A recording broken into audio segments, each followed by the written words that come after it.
Happy Easter Monday. For those among us who celebrate this period, your 40 days of fasting, praying and penance has come to a close. But we know that doesn't mean you aren't still in a reflective mode.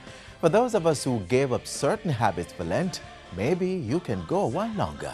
Hello and welcome to another edition of Jamaica Magazine. I'm Adrian Atkinson, your host for today's show. The show starts right now with an important message, followed by an initiative that's sure to make your interaction with government much easier.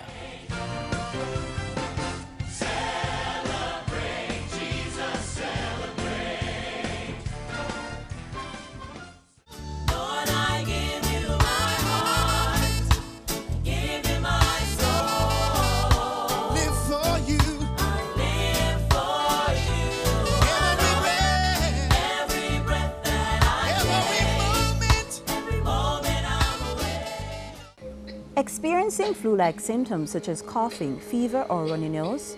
Has it caused severe aches and pains? Is it difficult to breathe? Have you been feeling dizzy? What about diarrhea, vomiting or dehydration? If the answer is yes, see your doctor or the nearest health center right away. These are all symptoms of the Influenza A H1N1 virus. Be smart. Seek medical attention today.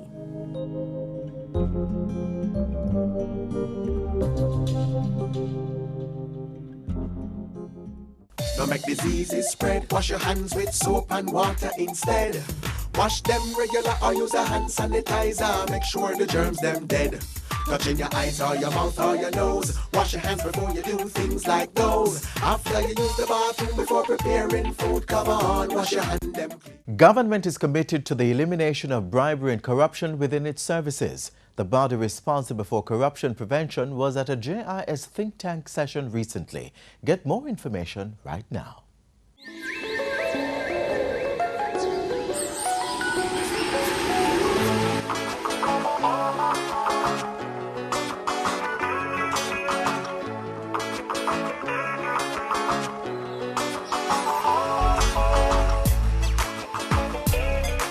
The Commission for the Prevention of Corruption was established to eliminate dishonest or illegal practices within government services by enforcing the Corruption Prevention Act. The aim of the Corruption Prevention Act is to ensure that the public servant in his dealings is fair, honest, and not corrupt. As part of ensuring that happens, the Commission for the Prevention of Corruption is entrusted with receiving and keeping records of statutory declarations made by public servants. That's basically a list of assets, liabilities, and income. Public officials should make a statutory declaration every year if they earn over $2 million annually. And the $2 million is all perquisites of office: salary, traveling, uniform, robing, whatever it is that may be given. But there are some categories of persons who have to make that declaration even if they earn less than $2 million. They include parish councillors, police personnel, members of the military, customs officers, and persons employed to the Island Traffic Authority. Since January 2003, public servants have been required to give statutory declarations on an annual basis. For it to be in keeping with the Act, statutory declarations must be given within 3 months of December 31 of each year. That means select public officials have until March 31 of the following year to make their statutory declarations. So what exactly does one disclose on the declaration form? Well, information is needed about the assets of yourself, spouse, or children living with you, supported by bank statements. One would also be required to disclose investments and life insurance policies. Salary details and particulars, liabilities such as loans that you may have undertaken, and it also covers the fact that you may have acquired new assets since the last reporting period or disposed of assets during that period. Such information will help the Commission determine whether a public official is participating in any dishonest activity through or while being employed in the public service. They are not taking bribes. They are not increasing their assets unwillingly or unwittingly or using their office for gain. If the Commission comes across anything that doesn't add up, what the Commission has to do is to report the matter to the Director of Public Prosecution, who then initiates the action. And that is ongoing. And the Commission is ramping up activities to get public officials to file their declarations, especially since only 50% of the 36,000 individuals are actually complying with the law. Trials have been ongoing. If public officials fail to file their declarations or make a false declaration, upon conviction, they may face a fine of up to $200,000, be imprisoned for up to 2 years, or face both a fine and imprisonment. On the other hand, if one is convicted of corruption in a resident magistrate's court, in the first instance, they will face up to $1 million in fines, 2 years imprisonment, or both. If one is a repeat offender, the fine goes up to $3 million, 3 years in prison, or both. The penalties get stiffer if one is convicted of corruption in the circuit court. First offenders will face up to $5 million in fines, up to 5 years in prison, or both. For repeat offenders, it's up to $10 million, up to 10 years in prison, or both.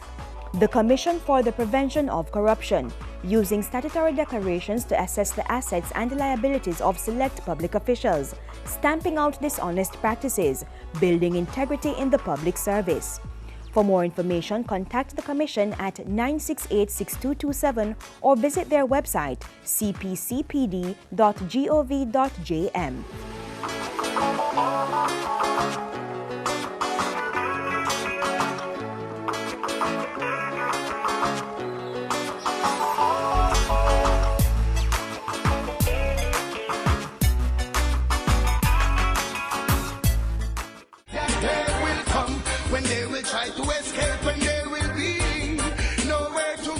No one is above the law. We encourage all Jamaicans to join the fight against corruption, organized criminality, these nefarious activities that stymies our country's progress. I want to encourage all Jamaicans to call. We have a secure line, 1-800-CORRUPT. Call anytime and we will treat the information received with the highest standard of confidentiality. We need your help. We want to elicit your support.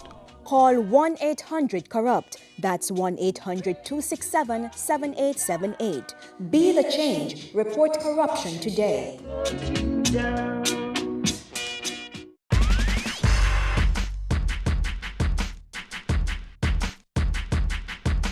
Hear this.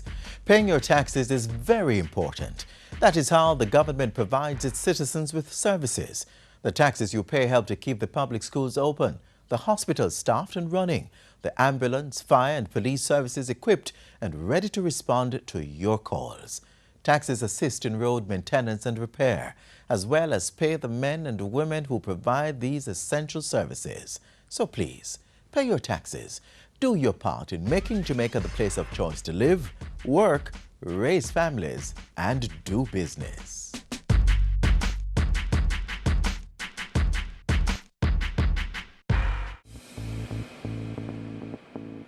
A healthy and educated people living in a clean, natural environment, reducing crime, improving the justice system and governance, building a prosperous economy. It's not just a vision, it's reality. Learn about the plan. Join the vision. My country, Jamaica, has a rich heritage and is very unique. If we all pull together, we can make it the place of choice to live, work, raise family, and to do business. For more information on Vision 2030, call the Planning Institute of Jamaica or visit vision2030.gov.jm, your parish library, school library, or the Jamaica Information Service. But when I call on Jesus, all things are possible. I can mount on wings like eagles and soar. When I call on Jesus, mountains are gonna fall. It's the Easter holidays, which often means increased road usage as people head out to spend time with family and loved ones. Statistics have shown that road crashes are more likely to occur during holiday periods. Get some useful tips on how to limit the possibility of road crashes.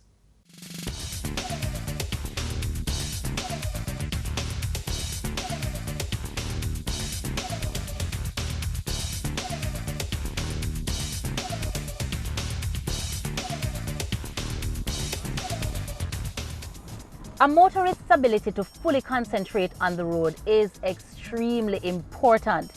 Anything that requires a shift in focus should be avoided. Smoking for one, drinking alcohol. The drinking thing, I come from party and frost, that no worth it to dog. Make a next man drive, is I say? If you are going to turn your radio up to a point where you can't hear anything around you, you're essentially deaf. How are you going to hear when an ambulance is coming through a red light, trying to get someone to the hospital or a fire truck?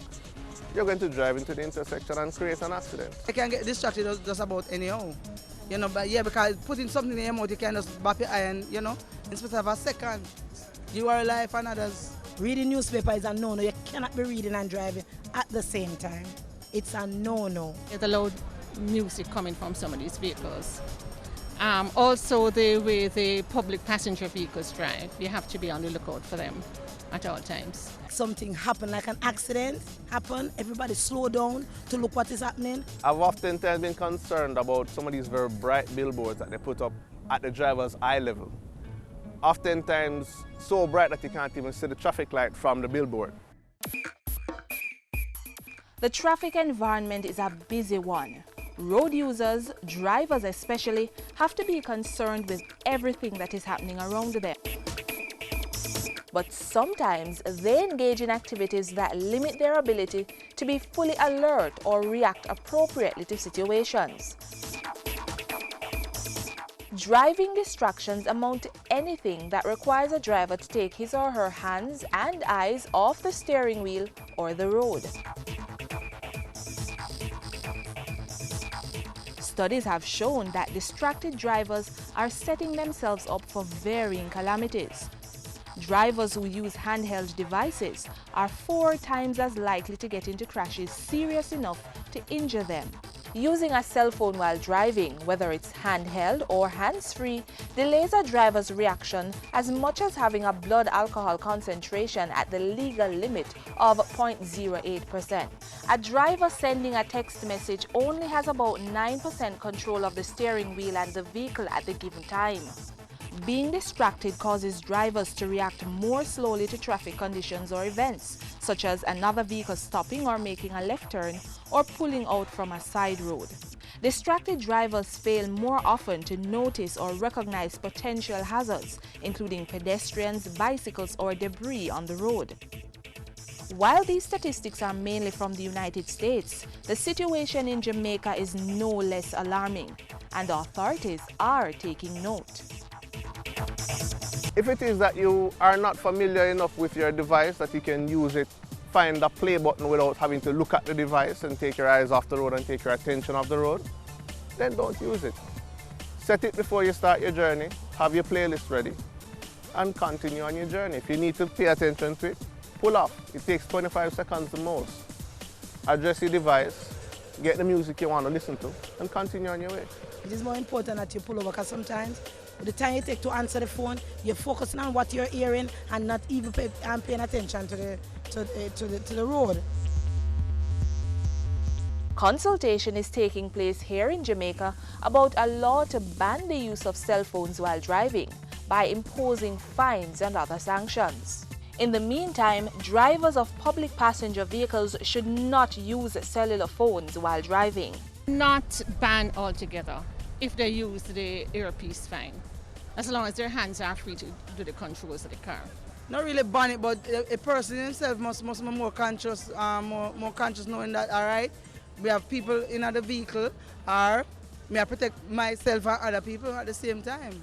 Yes, because my sister was hit by a car, and it was by somebody who was actually driving and using his cell phone, didn't see her crossing. So I'm totally against it. You know, I believe that there should be more that is done to prevent people from doing that. Sometimes it's dangerous, depends on how you use it. Because sometimes you can be driving, you know, and get an emergency call, and you have to take that call. And sometimes people just depend on BB, text, which don't make no sense. They can just wait. When they matter, they not look for nobody, they don't even look where they might drive. I think it is necessary, given the fact that if you look at the US statistics, 330,000 persons are injured every year because of persons using the phone while driving. It makes you 10 times more likely to be in an accident. So from simply the standpoint of protecting life and property, it is necessary. I don't think they should ban it.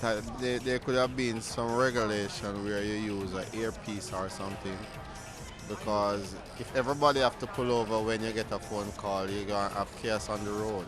You understand? So if you use an earphone, that could work.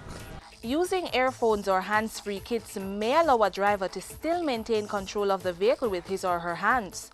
But a driver's best bet is to refrain from using them altogether, as their focus will now largely be placed on the conversation. While cell phones may be the most common distractions, a host of other things may lead persons to take their attention off the road. Here are some general tips to deal with them. Plan your route beforehand to avoid getting lost or focusing on navigational systems such as GPS. Ensure that children use child seats and seat belts to prevent them roaming in motor vehicles. Turn down the volume of music played in vehicles. Refrain from texting, emailing, answering phones, or attending to pagers while driving or walking. Avoid reading while driving, whether newspapers, billboards, or other advertisements. Do not watch television or DVDs in your car while driving. Avoid multitasking, such as combing your hair or applying makeup while driving. Have your meal before beginning your journey to eliminate the need to eat while driving. And keep conversations with other passengers to a minimum. At all times, remember that you are ultimately responsible for your safety and that of others.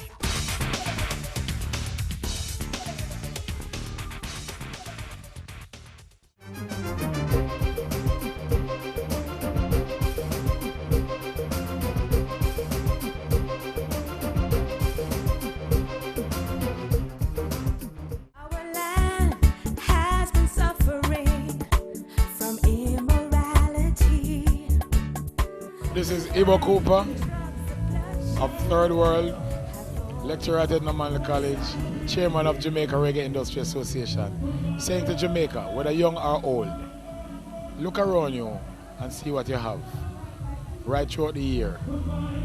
I have now filled out 9 passports with traveling, and I've been to every corner of the earth, and there are people who would want what we have. They beg me to come to Jamaica because right now in the Middle East is war. Right now in the North is ice.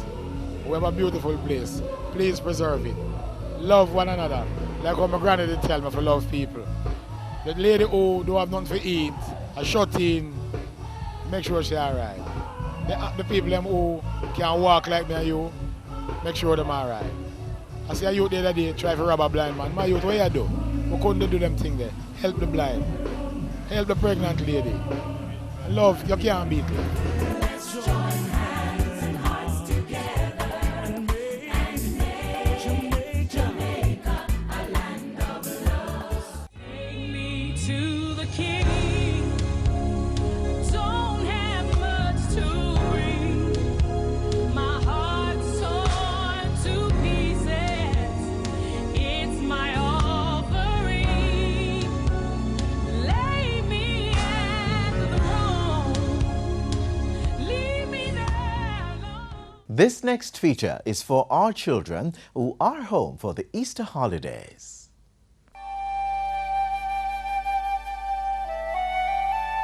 The flowers are in full bloom, some only at this time of year.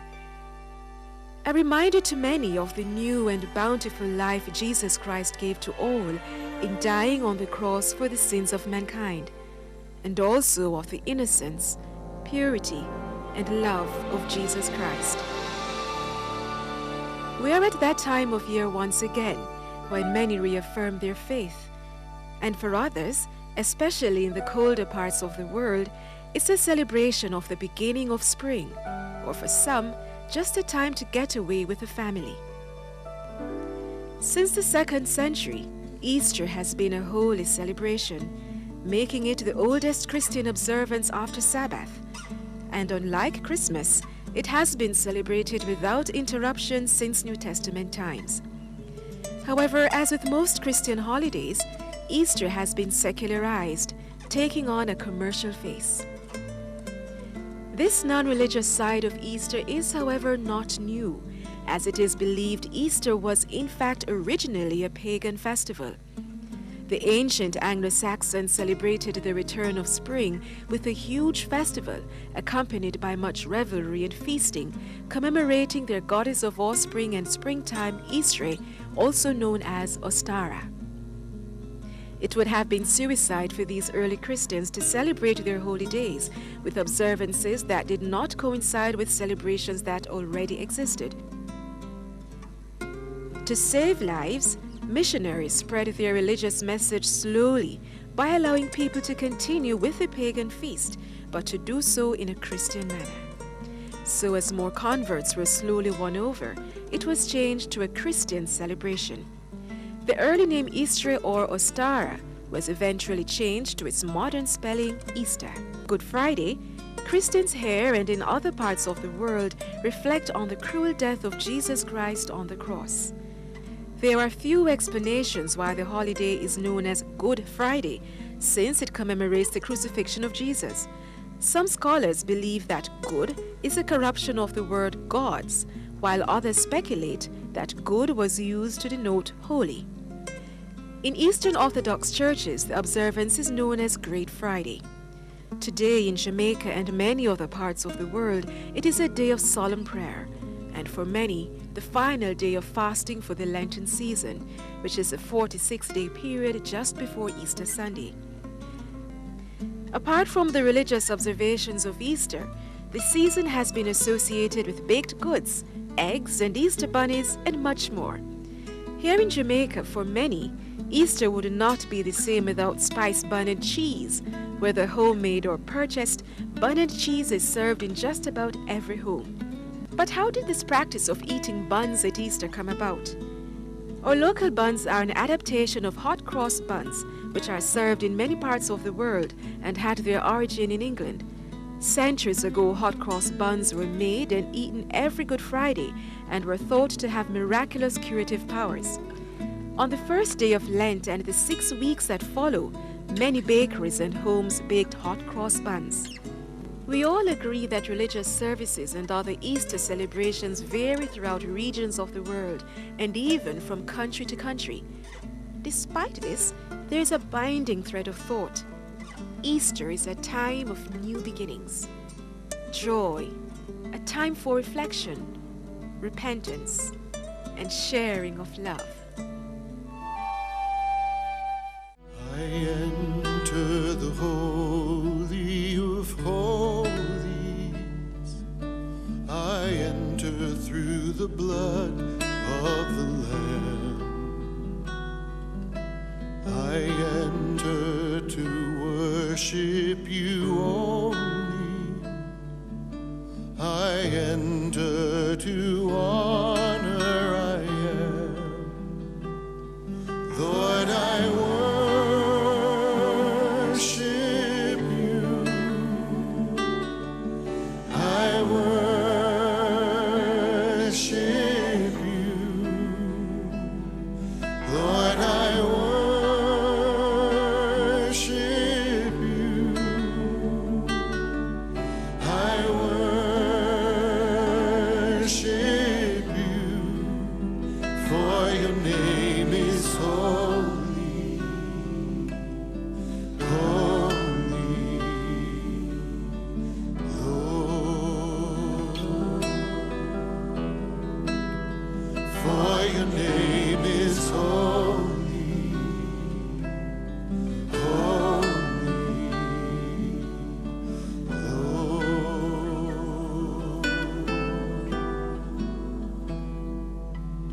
I enter the Holy of Holies.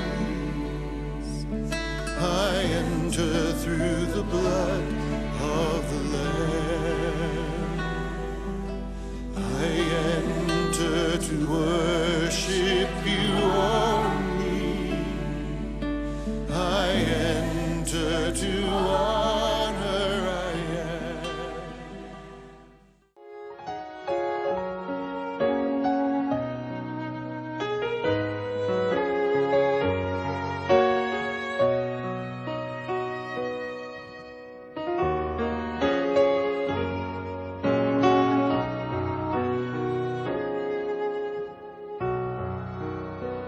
Almighty God, creator and sustainer of life, we are humbled by your acts of kindness to us over the years.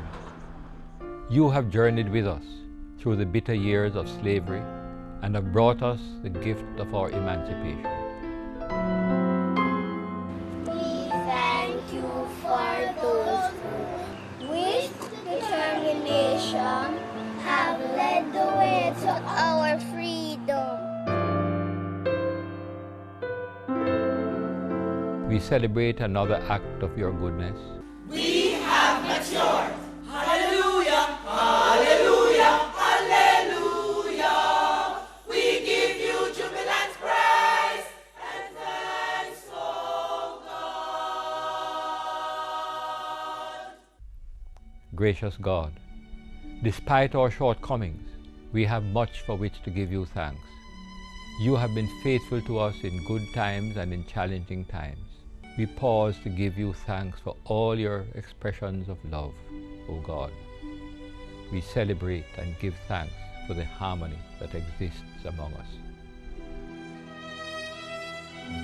Truly, we are living witnesses of what it means to be out of many, one people. We give you thanks for the infrastructural developments that have taken place over the years.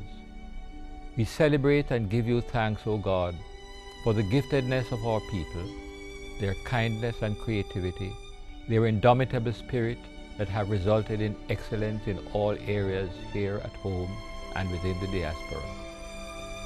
Oh God, we truly love our country, and we thank you for making us a special people admired by the world.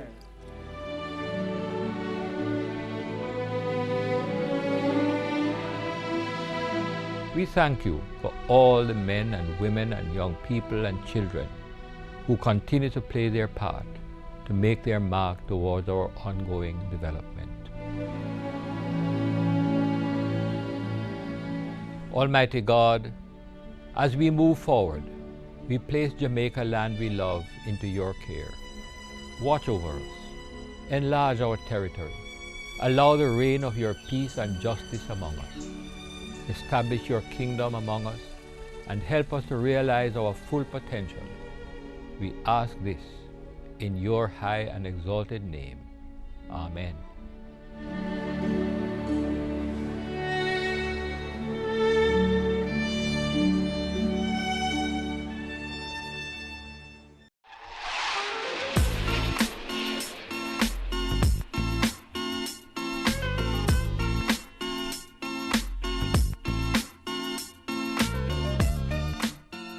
And that's how we close out this Easter Monday edition of Jamaica Magazine. We hope you enjoyed the show as much as we enjoyed bringing it to you. Keep in touch, won't you? Email us, jamaicamagazine@jis.gov.jm. We're also available on all the major social media platforms. If browsing is more your speed, click on to jis.gov.jm for this and other magazine programs. On behalf of the entire team here at the JIS, I am Adrian Atkinson, wishing you a happy Easter.